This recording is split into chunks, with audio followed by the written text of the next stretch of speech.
charla la dividí en tres partes para hacerlo más ordenada y sintético. La primera parte voy a hablar del rol de la mitocondria en la salud y la enfermedad. Brevemente después voy a describir los mecanismos moleculares que subyacen a la disfunción mitocondrial y cómo esto impacta en la neurodegeneración. Y finalmente voy a hablar de las intervenciones funcionales y de la PNI clínica que hacemos con los pacientes para prevenir, tanto a nivel primario como a nivel secundario, las enfermedades neurológicas. Si hablamos de la mitocondria, además de decir que es productora de energía a través de la fosforilación oxidativa, sabemos que tiene muchas otras funciones. Acá resumí las funciones de la mitocondria para dar un poco un panorama de lo que vamos a tratar en esta charla. A través de la fosforilación oxidativa, la mitocondria, además de producir ATP, produce nutrientes, sintetiza nutrientes, hormonas, neurotransmisores, ADN, ARN.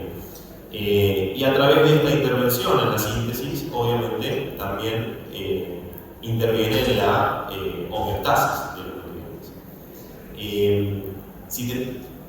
Para resumir, digamos, las funciones que interviene la mitocondria en estos nutrientes, estas moléculas súper esenciales para la función celular, podemos decir que la mitocondria interviene en la supervivencia, en la proliferación, en la diferenciación y en la muerte celular, no solamente en la producción de energía. Si tuviéramos que elegir una palabra para resumir la función mitocondrial, yo elegiría la palabra intermitencia. ¿Intermitencia por qué? Y porque básicamente es la organela que permite el switch metabólico de la célula según los requerimientos de esa célula. Es decir, la biodisponibilidad de nutrientes que tenga o el estrés que tenga la célula va a decidir si va a producir energía por forma de la fosforilación oxidativa o va a producir energía por forma de la glicólisis aeróbica. Que obviamente va a producir menos ATP, pero de forma mucho más rápida, en donde la célula va a utilizarla para reparar la membrana celular, para dividirse y para crecer. Ciertos estímulos horméticos, como es el ayuno y la actividad física, estresan a la célula de un buen modo, un estrés agudo en donde la célula tiene que desencadenar ciertas rutas metabólicas para sobreponerse a ese estrés. En ejemplo del ayuno, hay una privación de glucosa y una privación de nutrientes, con lo cual la glicólisis aeróbica estaría inhibida y la mitocondria daría paso, daría ese permiso metabólico a generar una vida mucho más lenta, pero con mucho más ATP. Y la actividad física, por las fibras musculares blancas, sintetiza mucho lactato. Y ese lactato no es un solo metabolito, sino que se utiliza también por la mitocondria para producir energía. Este ejemplo es cómo la mitocondria es más que una organela productora de energía. Es directamente un centro integrador de la comunicación intercelular y extracelular. No solamente funciona en el sistema metabólico, sino que se relaciona activamente con la respuesta inflamatoria. Tiene una comunicación directa con el sistema inmune. Tiene también y forma parte del ciclo circadiano. Regula el ciclo circadiano y el ciclo circadiano regula la función mitocondrial. Y finalmente, tiene una comunicación directa con los productos bacterianos de nuestra microbiota normal. Recibe los productos bacterianos a través de los ácidos grasos de cadena corta, que ya hemos nombrado en varias charlas, especialmente el ácido butírico, que es directamente un neuromodulador, y lo utiliza la mitocondria para generar energía. Si hablamos de una situación disfuncional, una disfunción mitocondrial, estamos hablando que ciertos estímulos nocivos, como la inflamación crónica de bajo grado, el sedentarismo, la hiperglucemia, sentimientos y estrés psicosociales como la soledad y el aislamiento, tienen un impacto directo e indirecto en la mitocondria, generando una disfunción mitocondrial. Por vía mTOR, genera un estado anabólico de hiperplasia y de hipertrofia, que hace virar la flexibilidad energética de la célula a una glicólisis citosólica obligatoria. Por la gran cantidad de nutrientes, la célula elige esta vía metabólica porque es más rápida. Pero en algún momento, esta ruta metabólica se transforma en un fenómeno conocido como efecto Warburg, muy conocido en la ontología, que es una glicólisis citosólica anaeróbica. El resultado de ruta metabólica es la producción de ciertos metabolitos que acidifican el medio celular, generan hipoxia y por lo tanto, si se cronifica, todo lo que tenemos en el cuadro del segmento inferior. Un perfil inmune, un fenotipo más proinflamatorio, autorreactivo, una neurodegeneración por vía neuroinflamatoria, fibrosis, cáncer, fatiga, dolor crónico. Todo esto se debe a una disfunción mitocondrial pura. Y es así, como dijo la doctora Casanova, como la vida moderna impacta directamente en la función mitocondrial a través de los sistemas orgánicos.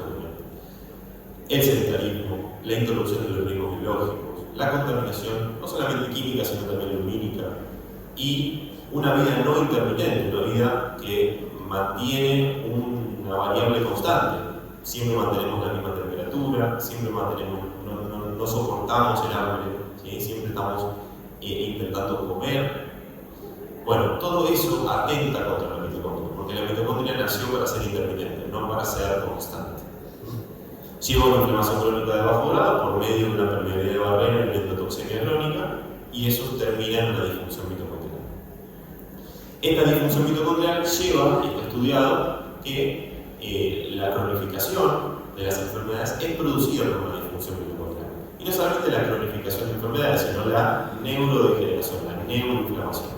La disfunción mitocondrial está relacionada con el Parkinson, con el Alzheimer, con la esclerosis múltiple, con la ELA, con la depresión y con la epilepsia. Y a su vez, con patologías que cursan con dolor crónico complejo, sensibilidad química múltiple y neuroinflamación, como son la fibromialgia y el síndrome de fatiga crónica. El Parkinson y el Alzheimer quizás son las patologías más estudiadas en cuanto a la disfunción mitocondrial. Brevemente, el Parkinson, la alfa-sinucleína, produce un aumento directo de los radicales libres de oxígeno. El estrés oxidativo que produce la agregación de la alfa-sinucleína aumenta esa formación de cuerpos de Levy. Y los cuerpos de Levy directamente rompen la cadena respiratoria, bloquean los supercomplejos de oxidación. Esto lleva a una activación microglial que lleva a una inflamación del cerebro y termina en la neurodegeneración que todos conocemos con la muerte neuronal. En cambio, el Alzheimer, la beta-amiloide y la proteína tau se vio que actúan de forma sinérgica, no solamente generando este estrés oxidativo, atacando directamente los supercomplejos de la cadena de transporte de electrones, sino también generando un desbalance en el potencial de membrana de la mitocondria. Todo esto tiene una ruta en común. Todas las patologías neurológicas tienen sus factores de riesgo, sus factores de exposición. Esto lleva a una función mitocondrial por todos los mecanismos que les expliqué hace un ratito y termina en una alteración de la glicación proteica, una peroxidación de los lípidos, y esto es como que desbalancea el funcionamiento celular. Lleva una muerte celular, una pobreza de la señal neuronal y finalmente a la muerte celular con los resultados, digamos, biológicos que todos sabemos que tiene. Y básicamente, si hablamos tanto de la mitocondria es porque todo es cuestión de energía. Este es el paper de la doctora Casanova, que lo recomiendo leer, sobre la disfunción mitocondrial y cómo se relaciona con las enfermedades crónicas actuales. Y en PNI, en medicina funcional, nosotros utilizamos estas estrategias de intervención clínica para generar estos tres mecanismos: intermitencia, adaptación y hormesis. La intermitencia se define como la capacidad que tiene el sistema orgánico de, ante un estrés agudo, tratar de establecer esa ruta, ese cambio metabólico que hablamos de la mitocondria, esa intermitencia metabólica, ¿sí? Esa flexibilidad que tiene el organismo ya por la evolución se ve deteriorada, se ve perdida en el ambiente moderno. Recuperarla sería fundamental para restaurar la mitocondria. La adaptación es el resultado de esos mecanismos que sean eficaces. Si nosotros tenemos un metabolismo flexible, bueno, podemos adaptarnos mejor a los estrés agudos. Y la hormesis es un concepto evolutivo muy interesante que trata de explicar cómo los sistemas orgánicos tienen la capacidad de, después de un estresor corto y no muy dañino, sobrecompensar con sus mecanismos de intermitencia y adaptación para enfrentarse a un estrés nuevo. ¿Sí? Si hablamos de la hormesis en cuanto a la mitocondria, lo denominamos mitohormesis. Es una definición. Dentro de la mitocondria, de las intervenciones clínicas para rehabilitación mitocondrial, vamos a nombrar algunas que tienen más evidencia y les voy a explicar sencillamente de qué se trata. Dentro de las estrategias nutricionales, que no me voy a meter mucho en el tema porque tenemos una charla a continuación de eso, nosotros tenemos tres grandes intervenciones que hacemos con los pacientes. Uno es el ya conocido ayuno intermitente, y voy a especificar el funcionamiento en la mitocondria, no voy a hablar de todos los beneficios del ayuno intermitente que ya los conocemos. Apuntando a la mitocondria, nosotros utilizamos la rehabilitación metabólica, ¿sí?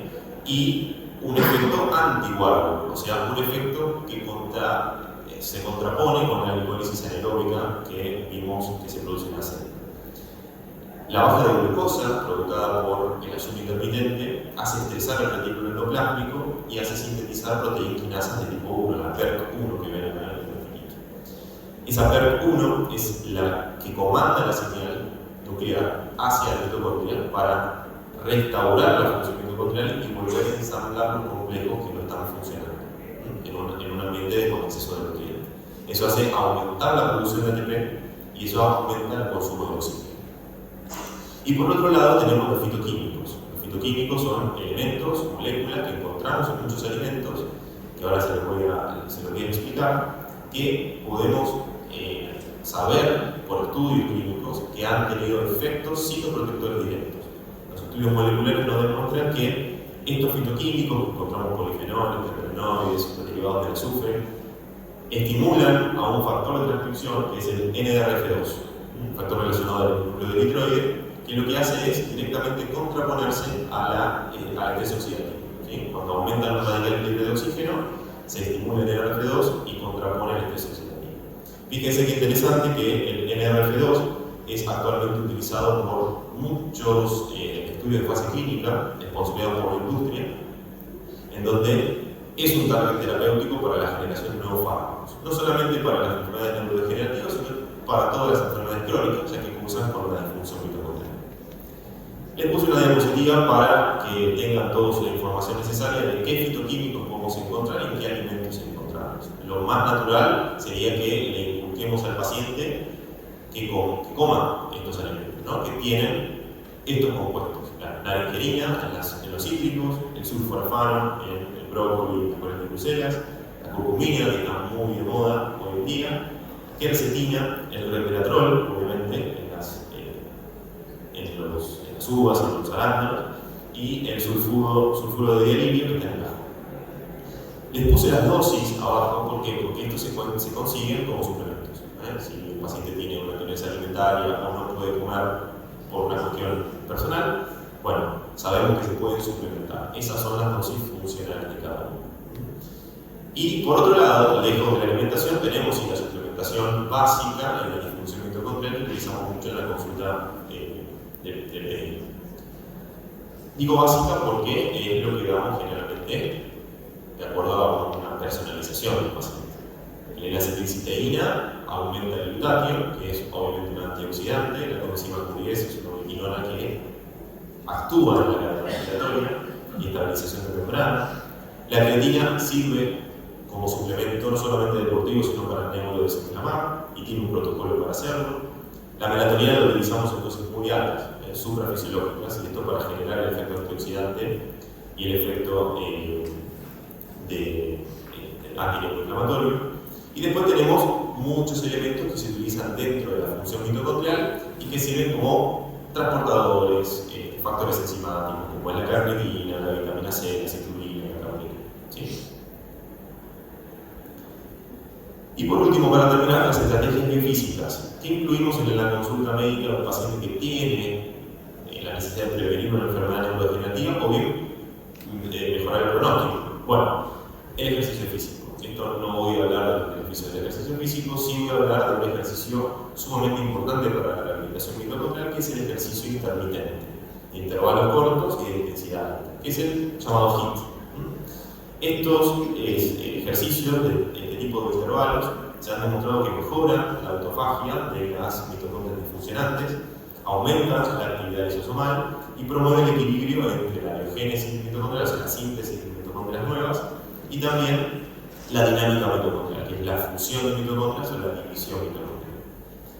Acá tenemos un paper que demuestra los beneficios del ejercicio intermitente, el HIIT, que se puede buscar en YouTube, no tienen que inscribirse en un gimnasio, simplemente buscar en YouTube la palabra HIIT, ya con eso tienen el ejercicio intermitente, mejoran los síntomas no motores y los síntomas motores del Parkinson, y a nivel cerebral estimula el factor de transcripción que estimulaba los fitoquímicos, el NRF2. O sea que tiene un efecto neuroprotector y citoprotector directo el estímulo de ejercicio intermitente. Después tenemos la exposición al calor de forma intermitente. La exposición al calor de forma intermitente es un protocolo que está sumamente estudiado. No es ir a exponerse al calor así, no, tiene que ser controlado y monitorizado. ¿Sí? La indicación fundamental es la exposición a una fuente de calor ambiental que suba la temperatura del medio ambiente entre 80 y 100 grados. Ambiental. ¿Sí? Esto se logra con los famosos saunas. El sauna más eficiente es el sauna que tiene un menor porcentaje de humedad. El sauna finlandés es 10% de humedad. Esto alcanza, después de 20 minutos de exposición, una temperatura corporal entre 36,7 y 39 grados centígrados. ¿Sí? Esto no más de 3 veces por semana se lo recomendamos a nuestro paciente. Estimula las proteínas de shock térmico, que son las proteínas que cuidan la ampliación de las proteínas citoplasmáticas, ¿sí? Y también tiene funciones de chaperón. Disminuye la atrofia muscular y el gráfico de abajo todo es el típico ejemplo de cómo un estímulo que quiere ser beneficioso termina siendo contraproducente si no se sabe cómo utilizar. La temperatura por arriba de 40 grados, más de 40 minutos, es un estímulo disormético que genera apoptosis, no genera un efecto citoprotector. Entonces, el estímulo hormético es el que se recomienda, un estímulo corto, poco dañino, en donde el cuerpo genera esa sobrecompensación estimulando los factores citoprotectores. Y para terminar, le pongo a LeBron James haciéndose el baño de crioterapia. Él gasta $1,5 millones por año en este tipo de regeneración celular. Yo le voy a hacer ahorrar dinero con lo que le voy a decir en el momento. La exposición al frío, la intermitencia del frío, se vio que estimula la grasa parda. Despierta las mitocondrias en la grasa parda, que es una grasa que es termogénica, y apaga una grasa blanca, que es realmente energéticamente no tan buena, es más inflamatoria. La exposición que se recomienda es de 8 a 15 grados centígrados durante 2 a 5 minutos. Ustedes lo pueden hacer con una ducha fría. Simplemente bañar, cambian súbitamente la temperatura del agua y están 2 a 5 minutos abajo de eso, que tiene más o menos 10, se da 12 grados. Y van a ver cómo se le va a cortar la respiración, ese es el shock que queremos generar, y van a aumentar la frecuencia cardíaca, van a aumentar la hiperventilación y van a hacer todo lo que encontramos de beneficioso. Activar la grasa parda, van a adelgazar más rápido y va a aumentar la densidad de la actividad de las mitocondrias. Para terminar, una frase de Charles Darwin que resume la charla. No es la especie más fuerte la que sobrevive, ni la más inteligente, sino la que se logra adaptar. Vivir una vida intermitente, utilizar los mecanismos evolutivos que ya hemos escuchado, la función mitocondrial de intermitencia metabólica, es prevenir enfermedades. Les dejo la bibliografía para que bajen todos los papers que incluyen la presentación con un QR y mi datos de contacto por si quieren charlar con algún paciente. Muchísimas gracias.